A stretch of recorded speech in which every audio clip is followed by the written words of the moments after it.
नमस्कार मित्रांनो, अस्सलाम वालेकुम, जय भीम, जय शिवराय।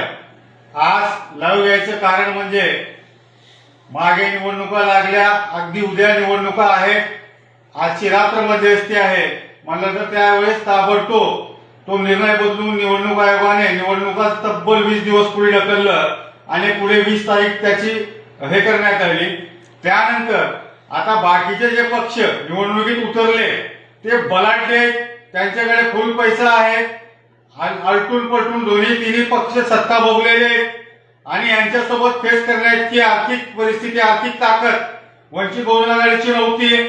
त्यामध्ये आम्ही म्हणलो थोडंसं आपल्याकडे आर्थिक अडचण असल्यामुळे 2-4 दिवस शांत घेऊ, तर त्याचा गैरफायदा घेऊन निलंगा शहरामध्ये आमच्या पक्षाची व माझी खास करून बदनामी करण्याचा एक प्रयत्न करण्यात आला। ते येणाऱ्या निवडणुकीमध्ये जनता नक्कीच हाणून पाडेल। आणि थोडक्यात एवढं सांगण्यासाठी लाईव्ह आलोय की मी वंचित पक्षातर्फे वंचित बहुजन आघाडी मार्फत जे नगराध्यक्ष पदासाठी निवडणूक आणि माझ्यासोबत जे 8 इतर उमेदवार, 8 ते 9 उमेदवार आणि मी एक 10 असे 10 जण निवडणूक लढवत आहोत। त्यातली एकाने माघार घेतली नाही। सर्वजण पक्षासोबत खंबीरपणे ठाम आहोत। आणि काल आम्ही संघटनेमध्ये असताना सत्ताधाऱ्यांचा विरोध केलाय, आज तर बाळासाहेबांसारखी ताकद आमच्या पाठीमागे आहे। आम्हाला कुणीही काही बोलू शकत नाही।